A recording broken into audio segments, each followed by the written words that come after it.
All right. Well, hey, happy Thursday to everyone, and thanks for joining us here today. Excited to spend the next 20 or so minutes talking about expanding beyond Amazon US and what that looks like, what that means, and really how to consider where to expand your business should you have the opportunity. So, yeah, we'll be going for about 20 minutes now, and we're gonna jump right in. Uh,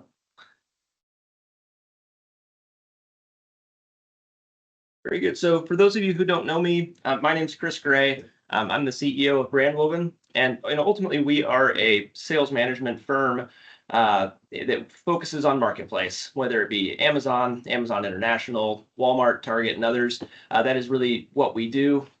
Personally, I've spent the last 18 years in the consumer products business, mostly working with large and premium brands, helping them navigate both brick and mortar retail, specialty retail, and of course e-commerce. For about the last 7 years, coming up on 8 years, I guess, I've been focusing exclusively on marketplace as a method for brands to reach new customers, grow their business, and really mature into the very much growing e-commerce space that we have today. Just a little bit more about us. We are a mid-size agency that helps brands on these marketplaces. In scale, we have about 32 employees. I often feel like we're big enough to be really relevant, to have the technology to properly manage big complex projects, but also small enough to be agile and really work within the confines or within the goals that individual brands bring to us. We have managed somewhere just under 200 million of sales a year across all marketplaces. And our average brand is somewhere in the mid 10 million range, just as far as like scope of who we of who we work with. So we are going to jump into the meat of this here now, but just a little bit about what we're going to cover. I think first I want to contextualize the opportunities and the size of the opportunity outside of Amazon US. Definitely want to talk about like how to consider and how to think about expanding beyond those marketplaces and where and what different marketplaces bring opportunities. We'll spend a little bit of time on the really easy ones, the North American Amazon marketplaces, and yeah, we'll go from there. A little bit on framework as we're going through today, just so you know, everybody does have videos off. Everybody's been muted just to keep things clear for everybody that's listening. But feel free to use the Q&A section at the top of the screen. So if you do have any questions, feel free to interrupt. I will try to answer, and if I don't answer midstream, we'll definitely catch them at the end of the presentation here. Let's dive in. So global marketplace opportunities. I guess when you think about Amazon, most people do think about the US. When people think about marketplace, most people think about just Amazon. I think the really interesting part of what's happened, especially over the last 3 or 4 years, is Amazon's grown immensely, and there is several different places that they have grown even more than the US by percent-wise that end up being somewhat invisible. So Amazon itself operates in right around 30 countries on 4 distinct platforms. So an example, Amazon North America is a platform. Amazon EU is a platform. And those are independent of each other, even though they do share information. And in addition to those, you of course have Walmart.com that has been making major investments, Target.com that's been making major investments. And each of these marketplaces have strengths, weaknesses, certain products that work better than the others. They also have different scales and then just like the size of the prize or the opportunity. And we'll talk through all of that.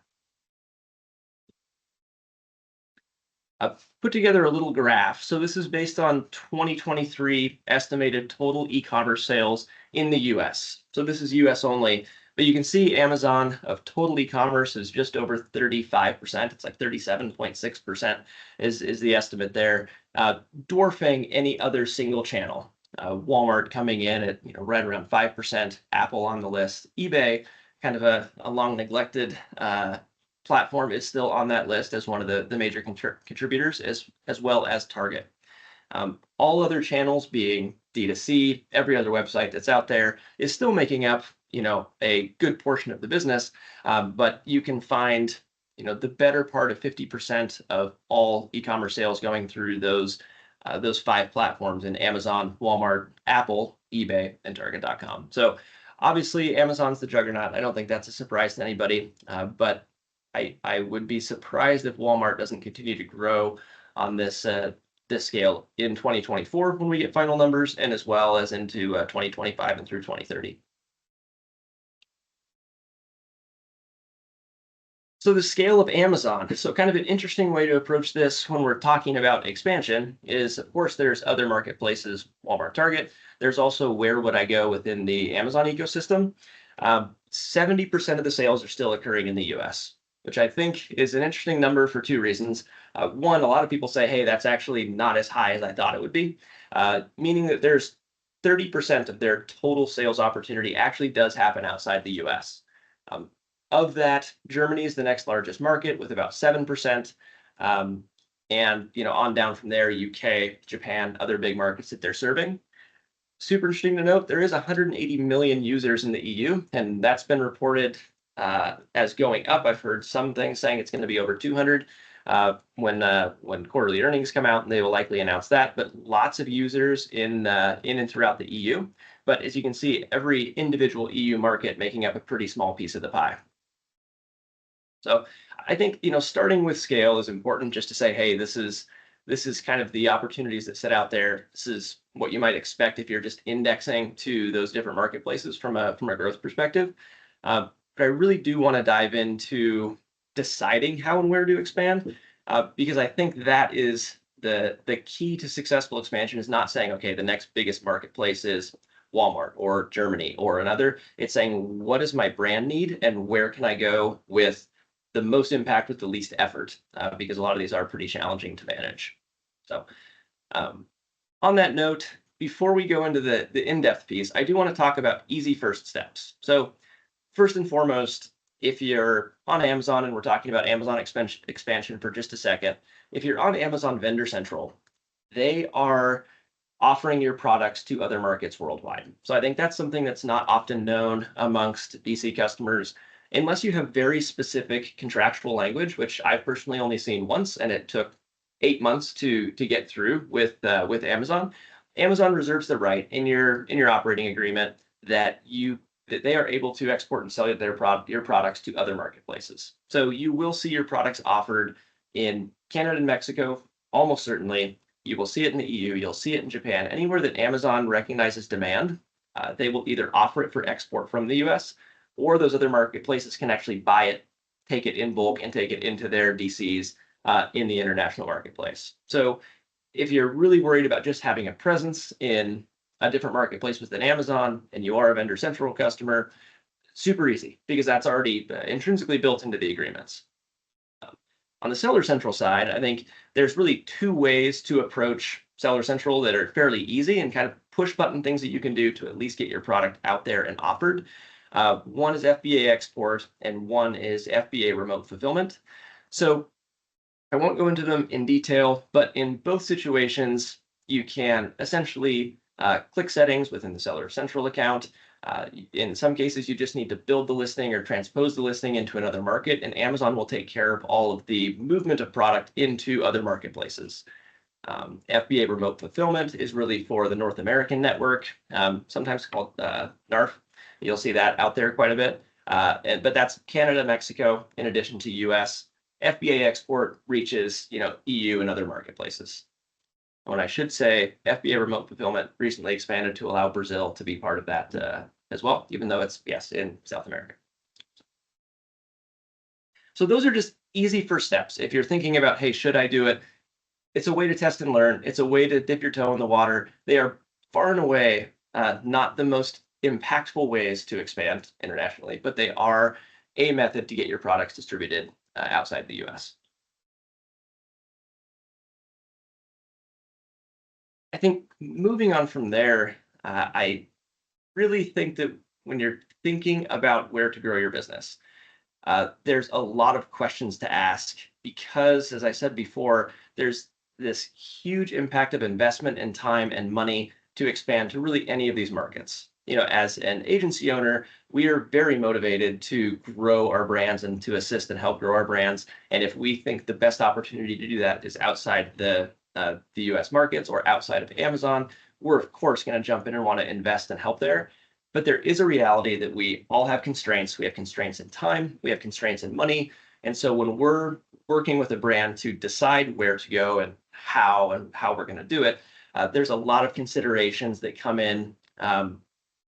I think one, product category. What product are you in? Does it fit one of these expansion marketplaces well? We'll talk about like your brand goals and the target customer that you're trying to reach. Does that marketplace reach there? The size of the opportunity, the effort that it's going to take to actually execute and execute well. All of these are part of the decision tree in deciding where to go, if you go, and when.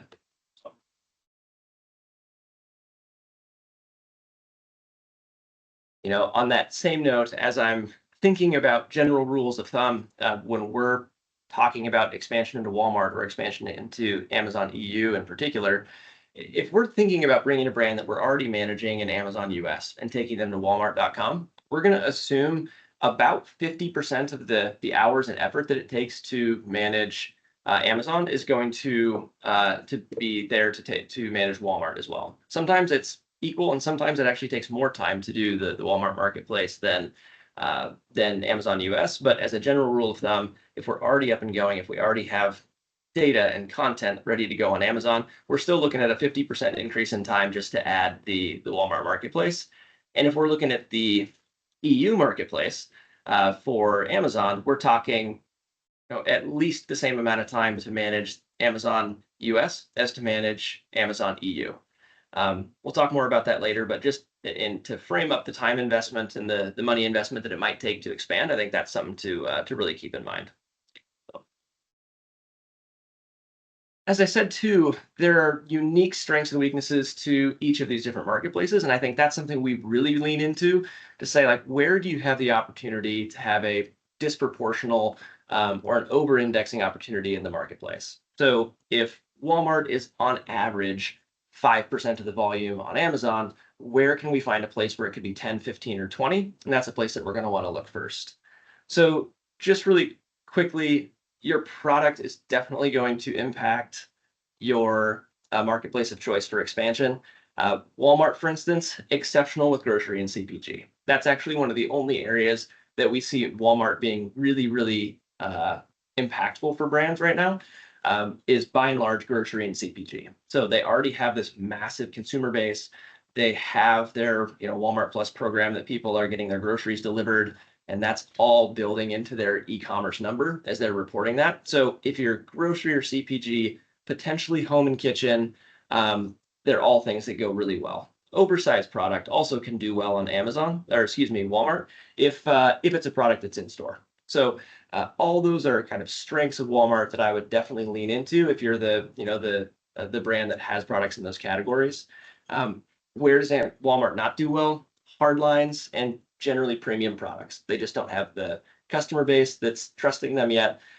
They, by and large, don't have a customer base that's thinking of buying those things at Walmart at this point. So while we do see incremental sales there, it's not the first place to go if you're thinking about expanding outside of Amazon US. I think I'm not going to go through each of these, but Target really quickly is somewhat similar in home and kitchen and oversized items, especially if you're in store. Obviously, is going to be to do really well. Amazon Mexico and Amazon Canada, if you look at the graph of volume, Amazon Canada does 3 to 5% of Amazon US, and where they do best is both where they have a market-specific product. So a product where there's disproportional demand in Canada or Mexico, as opposed to the US, is where we see those marketplaces be a really key place to actually invest and dive into. Amazon EU, this is a really important one when I think about categories. The categories where they do well is much broader, but you really need a built-in consumer base in the EU that's searching for your product for that one to make a lot of sense. Either by audience, there's a particular niche in the market that you can fill in the EU, or your brand is already known there. and you can grab traffic from that. Outside of those two uh, caveats, I think that there's challenges in like growing a new brand in the EU using Amazon as the tool. So Amazon Japan, super interesting market that it's actually quite big. Consumer electronics and fashion and apparel do exceptionally well in Amazon Japan. So again, if you're in that kind of niche, it's certainly something that I would look at as a place to potentially invest. So.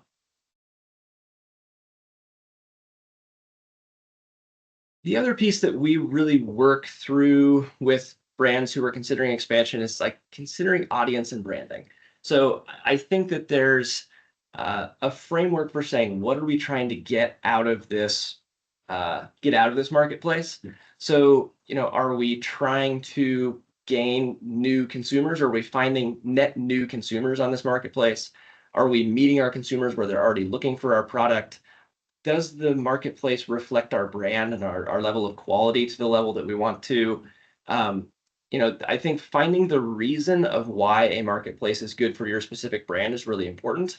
And I think of this as, we do a lot in the outdoor space. There are premium brands that are going to really be hindered in their communication to their end consumer if they're seen on Walmart, where we have grocery brands where we can reach millions of new consumers on that same platform of Walmart.com. Right. So very different goals of the brand and would give us a very different consideration set when we're thinking about, kind of where to go and where to head. So, and I think this is one of the hardest ones to consider, but it is the net size of the opportunity. So again, thinking about what I mentioned before, where something like Amazon EU is going to take just as much time and effort and maybe more to manage than Amazon US.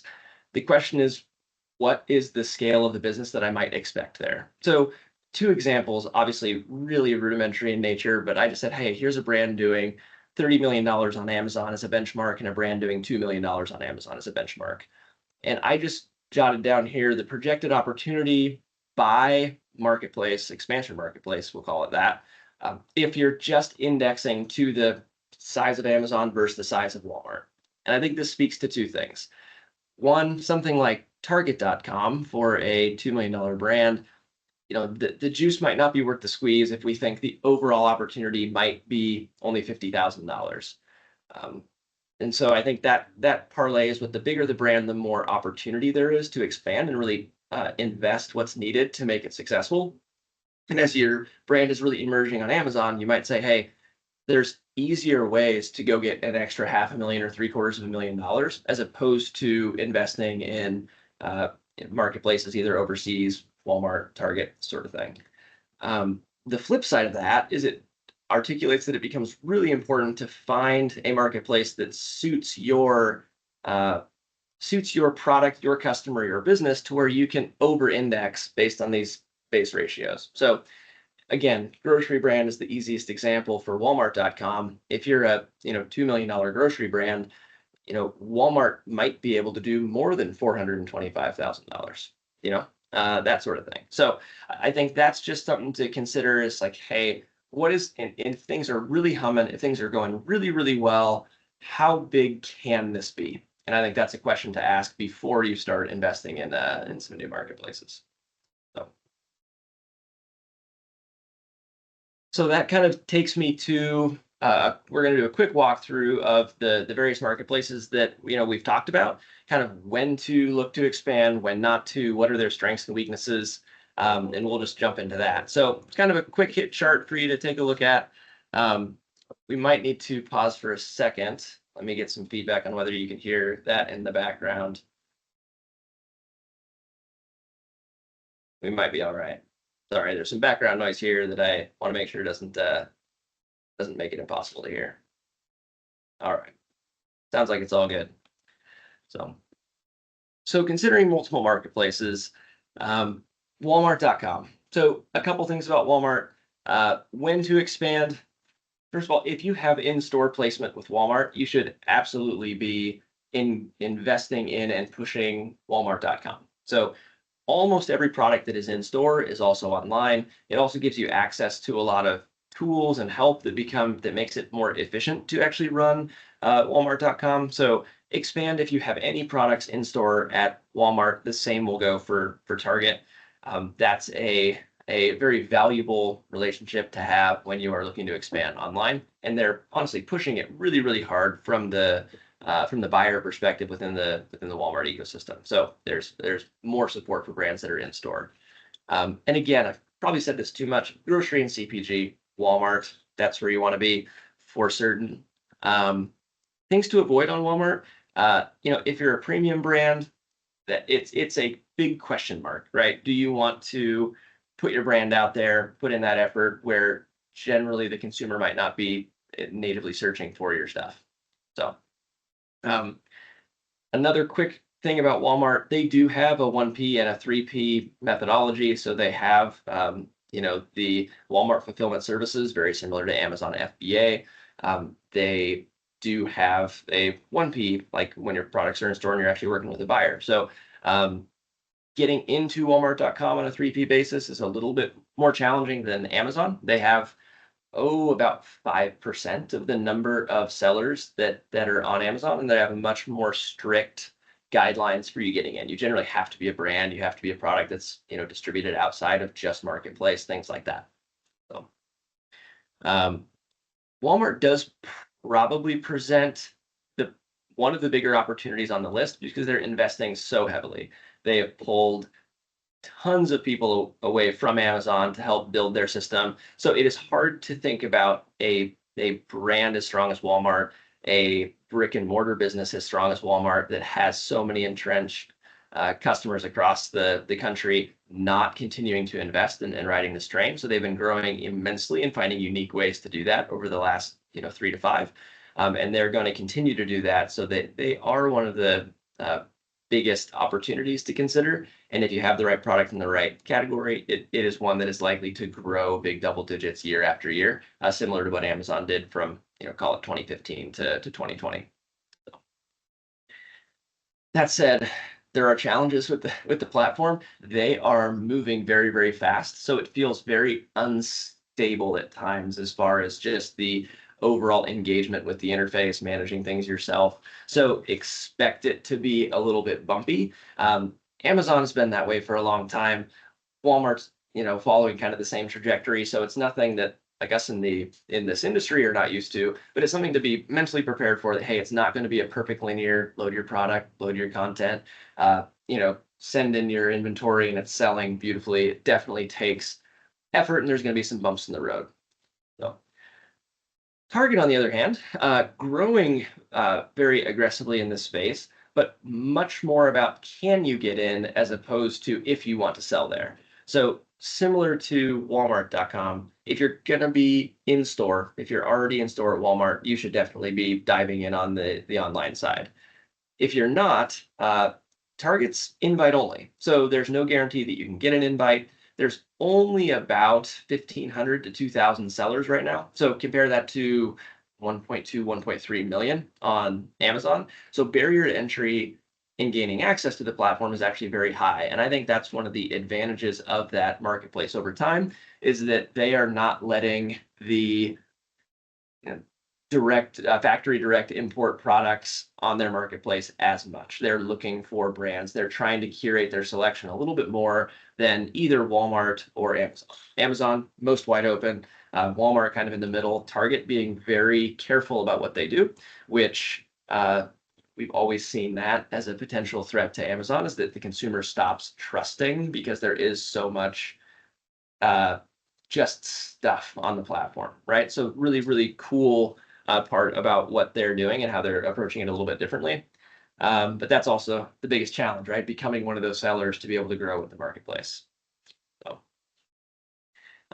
two more that I just want to dive into that I think are important. Amazon Canada and Mexico.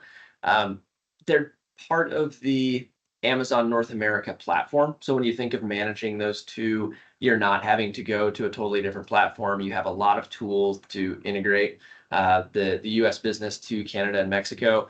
It's not the biggest opportunity, but it's definitely maybe the lowest hanging fruit from just a total ease of doing it. The data transposes better from the US into those marketplaces. Again, they have FBA and Vendor Central programs that kind of shorten the learning curve to get into it. So especially if you have a market that you know exists for your products in one of those locations, absolutely, it's a place to dive in, mainly because it's easy, not because it's necessarily going to be 10 or 15% boon to your business year over year. So, and then maybe there's the most complicated one, Amazon international markets. So if you look at market size, you got Japan, the EU, including UK. Those are going to be your biggest markets. Australia is actually pretty decent sized, but when we think about expanding internationally, we're almost always looking at EU as a first step outside of Canada and Mexico.